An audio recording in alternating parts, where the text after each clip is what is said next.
Kannur Muzhathadam school ഓർമ്മകൾ പങ്കുവച്ച് സിക്കിം ഹൈക്കോടതി ചീഫ് ജസ്റ്റിസ് മുഹമ്മദ് മുസ്താഖ്. സോയ ചാരിറ്റബിൾ ട്രസ്റ്റിന്റെ നേതൃത്വത്തിൽ കണ്ണൂർ ജില്ലയിലെ താണ മുഴത്താടം ഗവൺമെന്റ് UP സ്കൂളിന് വേണ്ടി നിർമ്മിച്ച നവീകരിച്ച കെട്ടിടത്തിന്റെ ഉദ്ഘാടനം നിർവഹിച്ചു സംസാരിക്കുകയായിരുന്നു അദ്ദേഹം. ശരൽ നിറഞ്ഞ സ്കൂൾ മുറ്റത്ത് ഫുട്ബോൾ കളിച്ചത് സ്കൂളിലെ പൂർവ്വ വിദ്യാർത്ഥി കൂടിയായ ചീഫ് ജസ്റ്റിസ് പങ്കുവച്ചു. കേരളത്തിൽ വിദ്യാഭ്യാസ രംഗത്ത് ഒരുപാട് മാറ്റങ്ങൾ ഉണ്ടായിട്ടുണ്ട്. മറ്റ് സംസ്ഥാനങ്ങൾ നമ്മുടെ പൊതുവിദ്യാഭ്യാസത്തെ മാതൃകയാക്കുകയാണ്. Trust chairperson doctor Shama Muhammad അധ്യക്ഷത വഹിച്ചു. സ്കൂളിന് CSR ഫണ്ട് അനുവദിച്ച Pune serum institute CEO Jasinder Narang മുഖ്യാതിഥിയായി. നവീകരിച്ച പ്രീ പ്രൈമറി കെട്ടിടത്തിന്റെ ഉദ്ഘാടനം മേയർ അഡ്വക്കേറ്റ് P. ഇന്ദിര നിർവഹിച്ചു. Deputy mayor KP Thahir, MP Hassan Kunhi, KC Sudheer, U Muhammad, VP Arshida, ഇംതിയാസ, Naseer, PK Latheesha, Jasna Nawaz, M Sajana എന്നിവർ സംസാരിച്ചു.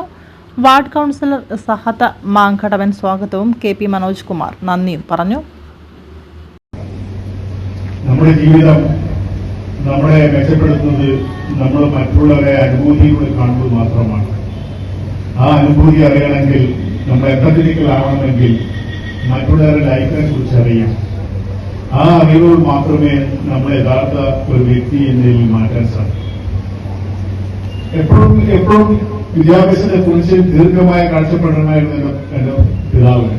അദ്ദേഹത്തെ അനുസ്മരിക്കാൻ ഈ സന്ദർഭത്തിൽ എന്റെ കർത്തവ്യമാണ്.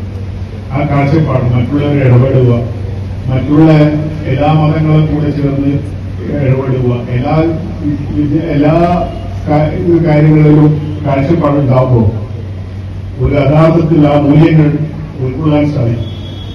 എന്റെ മുമ്പിൽ ഒരു കേസ് ഹൈക്കോടതി വന്നപ്പോൾ ഒരു പ്രത്യേക മതവിഭാഗത്തിൽ ആൾക്കാർ മാത്രമേ പഠിപ്പിക്കുകയുള്ളൂ, അവിടെ മതവിദ്യാഭ്യാസം നൽകുമ്പോൾ ഞാൻ ശക്തമായി അതിനെ നേരിടേണ്ടി വന്നു. കാരണം ഗവൺമെന്റ് ഓർഡർ ക്ലോസ് ചെയ്യാൻ പറഞ്ഞപ്പോൾ അത് സപ്പോർട്ട് ചെയ്തുകൊണ്ട്. കാരണം ഒരു മതത്തെ മാത്രം തിരഞ്ഞെടുത്ത് പഠിക്കുമ്പോൾ അവിടെ കാഴ്ചപ്പാടുകൾക്ക് ലിമിറ്റേഷൻ വരും. ഒരു ബഹുമത സമൂഹത്തിൽ ജീവിക്കുമ്പോൾ എല്ലാവരും ചേർന്ന് കൊണ്ടുപോകാൻ മനസ്സിലാക്കുന്ന ഒരു വിദ്യാഭ്യാസ രീതി അവിടെയാണ് നമ്മൾ തുടങ്ങേണ്ടത്. ഒരു സെക്യുലർ മതാചാര കൺട്രിയിൽ നമ്മൾ തുടങ്ങേണ്ട വിദ്യാഭ്യാസം എല്ലാവരും ചേർന്ന് ഈ രാജ്യത്തെ ശക്തിപ്പെടുത്തുമ്പോൾ മാത്രമാണ്.